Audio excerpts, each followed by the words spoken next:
आप एक काम कर दीजिए। मैंने कहा क्या? कहता है 2 तरीके के घोड़े होते हैं, एक होता है रेस का, एक होता है शादी का। कांग्रेस पार्टी रेस के घोड़े को बारात में डाल देती है और बारात के घोड़े को रेस में डाल देती है। जय हिंद, स्वागत आप सभी का लाइव टाइम्स डिजिटल पर।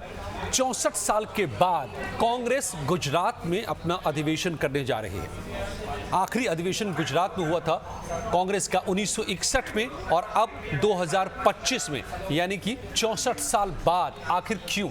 क्या कांग्रेस करना चाह रही है? क्या इस अधिवेशन से हासिल करना चाह रही है? ये सवाल सबके जहन में है इस वक्त, और इसको लेकर के कई बातें अब तक जो कही गई हैं, उन बातों को जोड़ा जा सकता है कि क्यों गुजरात में आकर 64 साल बाद कांग्रेस ने ये महसूस किया कि यहीं पर अधिवेशन। अब इसको 2-3 बातों के जरिए समझिए। कांग्रेस इस वक्त अपने सबसे बुरे दौर से गुजर रही है। वो कांग्रेस जो लंबे समय तक भारत में जिसकी सरकार रही, वो पार्टी, कांग्रेस पार्टी जिसने आज़ादी के आंदोलन में अहम भूमिका निभाई थी, जिसके कभी अध्यक्ष हुआ करते थे खुद महात्मा गांधी और सरदार पटेल, पंडित जवाहरलाल नेहरू जैसी शख्सियतें, वो कांग्रेस आज सबसे बुरे दौर से गुजर रही है। केंद्र की सत्ता से लगातार दूर है 2014 के बाद से, और राज्य की ज़्यादातर सरकारें गंवा चुकी हैं, और अब उसके सामने चुनौती है फिर से खड़े होने की।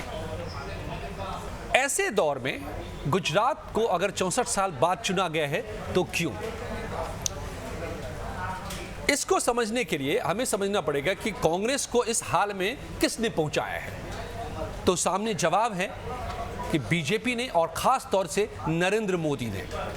जब से नरेंद्र मोदी केंद्र की सत्ता में सक्रिय हुए हैं, उसके बाद से कांग्रेस का बुरा दौर शुरू हो गया, और ऐसा बुरा दौर जिसमें संभलने का कोई मौका नरेंद्र मोदी कांग्रेस को नहीं दे रहे हैं। चाहे वो देश का चुनाव हो, चाहे देश के तमाम राज्यों का चुनाव हो। तो अब सवाल कांग्रेस के सामने ये है कि उस बीजेपी जो नरेंद्र मोदी की अगुवाई में कांग्रेस को न्यूनतम स्तर तक धकेल चुकी है, उस मोदी से कैसे मुकाबला किया जाए। तो फिर अब आपको जवाब दिख रहा होगा कि आखिर नरेंद्र मोदी कहां से हैं और क्यों छा गए केंद्र से लेकर समूचे देश की राजनीति में। तो नरेंद्र मोदी गुजरात से हैं, हम ये जानते हैं। गुजरात की राजनीति करते थे, पहले प्रधानमंत्री बनने से पहले वो गुजरात में मुख्यमंत्री थे, उससे भी पहले वो वहां पर संगठनों में सक्रिय हुआ करते थे, और वहीं से चलकर नरेंद्र मोदी ने कांग्रेस को 2014 में मात दी, प्रधानमंत्री बने, और तब से फिर पीछे मुड़कर नहीं देखा, और कांग्रेस आगे बढ़ नहीं पाई, पीछे ही लुढ़कती खिसकती गिरती चली गई। लेकिन नरेंद्र मोदी की उस कामयाबी के पीछे की वजह क्या थी? क्यों नरेंद्र मोदी छा गए? कैसे कांग्रेस को कह सकते हैं आपकी राजनीतिक तौर पर और चुनावी तौर पर रसातल में पहुंचा गए?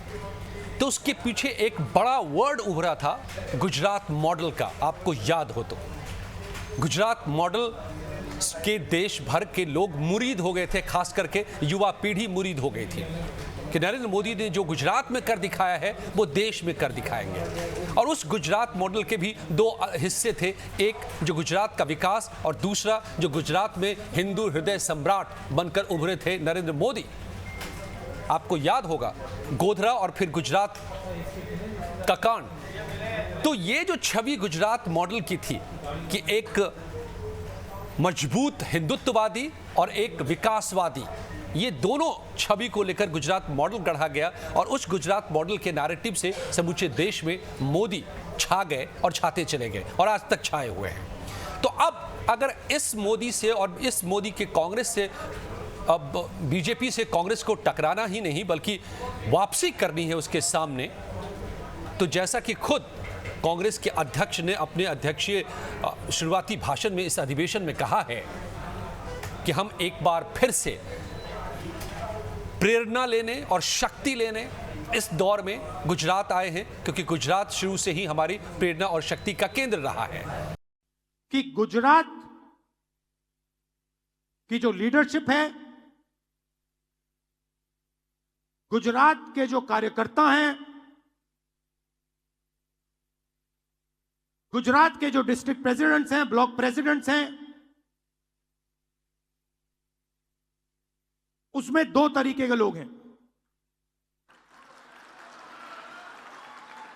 डिवीजन है। अभी यहां पे बैठे हुए हैं सब लोग, मगर दो टाइप के हैं।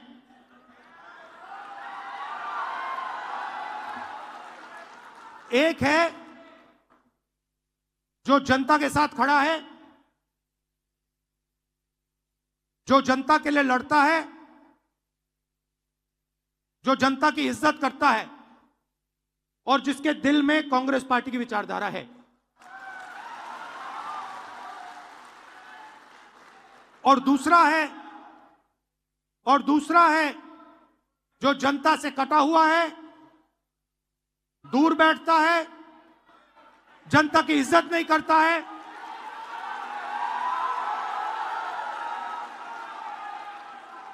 और उसमें से आधे बीजेपी से मिले हैं।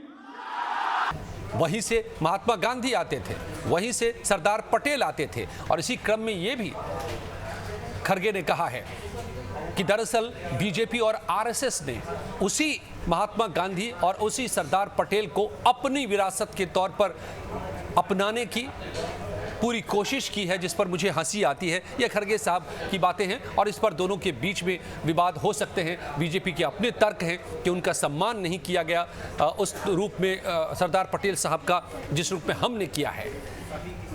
बहरहाल ये एक अलग विषय है, लेकिन कांग्रेस के सामने जो चुनौतियां हैं, खुद कहा है इस अधिवेशन में मल्लिकार्जुन खड़गे साहब ने कि पार्टी के सामने जो चुनौतियां हैं हम उसकी बात करेंगे और भविष्य की राह भी निकालेंगे, और उसके लिए हम प्रेरणा और शक्ति लेने गुजरात में इकट्ठे हुए हैं और सरदार पटेल म्यूजियम में इकट्ठे हुए हैं ताकि सरदार पटेल से हम प्रेरणा लें। अब देखिए इसमें क्या है, सरदार पटेल की दुनिया की सबसे ऊंची प्रतिमा बनाई नरेंद्र मोदी ने, और ये घोषणा कांग्रेस ने कर दी थी कि वो हमारे उनके आदर्शों को कांग्रेस ने नहीं अपनाया, कांग्रेस ने उनका हमेशा तिरस्कार किया, कांग्रेस और नेहरू के संबंध अच्छे नहीं थे। सरदार पटेल को अगर प्रधानमंत्री बने होते तो भारत की दिशा अलग होती। तमाम तरह की बातें बीजेपी कहती रही है और उसने कहा कि उनके दरअसल उनकी विचारधारा को हम अपनाकर आगे बढ़ रहे हैं। तो अब इतने सालों बाद कांग्रेस की नींद खुली है और शायद कांग्रेस को ये ज्ञान हुआ है, यह आत्मबोध हुआ है कि हम अपने उन विरासतों को, उन नेताओं को, उन विचारधाराओं को रिक्लेम करने की हमें ज़रूरत है। और शायद इसी बोध के साथ कांग्रेस पहुंची है गुजरात में। एक बार सरदार पटेल म्यूजियम में इस आज की बैठक को वहां पर रखा गया और वहां पर ये कस्में खाई जा रही हैं कि ये जो हमारे पुरखे हैं कांग्रेस के, हमारे जिनकी विचारधारा पर हम आगे बढ़ रहे हैं, जिस गांधी जी की विचारधारा पर हम आगे बढ़ रहे हैं, और देश में जो बंटवारे की राजनीति हो रही है, ये तमाम बातें खड़गे साहब ने कही है। नेताओं की कमी नहीं है, district level, block level, senior level नेता हैं, बबरशेर हैं,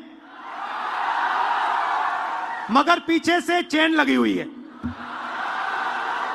तो उन्हें अब फिर से हम क्लेम करेंगे और आगे बढ़ेंगे, और इन्हीं विचारधारा पर हम फिर से एक बार मजबूती से खड़े होकर के उस दौर में जो कांग्रेस के अध्यक्ष ने कहा है, जब भारत को बांटने की कोशिश हो रही है, जब यहाँ पर कम्युनल पॉलिटिक्स के दौर को आगे बढ़ाया जा रहा है, संस्थाओं पर कब्जा करके प्रभुत्ववादी राजनीति की जा रही है और सरकारें चलाई जा रही हैं, तो उसका सामना हम करेंगे गांधी और पटेल के उन आदर्शों से, और फिर वो हमारे हैं, इनके नहीं हैं, ये भी हम आगे रखेंगे। ये बातें एक तरफ है, लेकिन बड़ी बात राहुल गांधी ने भी इसमें कही है कि कांग्रेस में, और पिछले दिनों भी कही थी, चुनौती भी दी थी लोकसभा में भी, कि हमने आपको अयोध्या में हराया है, हम आपको गुजरात में हराएंगे।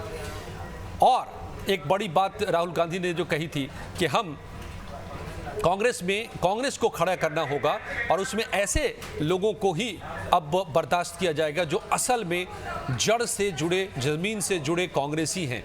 और इसको लेकर राहुल गांधी ने यह भी कहा था, और जिसको यहाँ भी रखने की बात है, कि कांग्रेस में दो तरह के लोग हैं, एक जो जड़ों से जुड़े हुए हैं, लोगों से कनेक्टेड हैं, और दूसरा जो लोगों से नहीं जुड़े हुए हैं और वो बीजेपी से मिले हुए हैं। और यहां तक राहुल गांधी ने कहा था कि ऐसे 20-25 लोगों को जरूरत पड़े तो हमें पार्टी से निकाल बाहर करना चाहिए।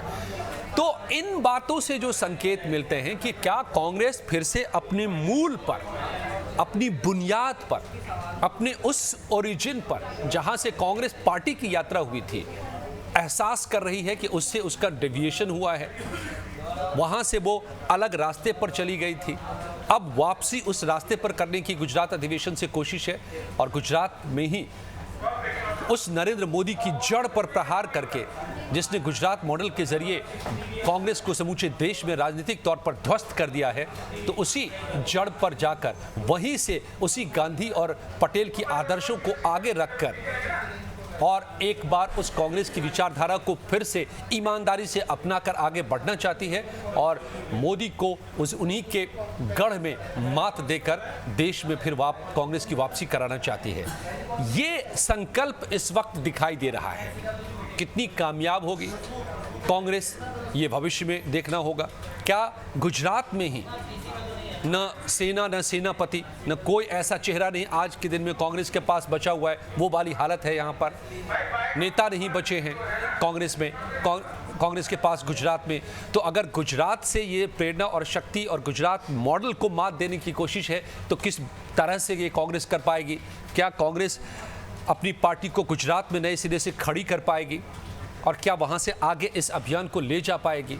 ये तमाम वो बड़े सवाल हैं जिसका कांग्रेस को इस अधिवेशन में जवाब तलाशना है। लेकिन वाकई सबसे यक्ष प्रश्न और बड़ा सवाल यही है कि क्या इन तमाम कवायदों से वाकई कांग्रेस मात दे पाएगी बीजेपी के मोदी मॉडल को और आगे बढ़ पाएगी, अपनी वापसी कर पाएगी? आपको क्या लगता है? अपनी राय हमें ज़रूर बताइए। वीडियो पसंद आई हो तो लाइक और शेयर ज़रूर कीजिए। बहुत बहुत धन्यवाद।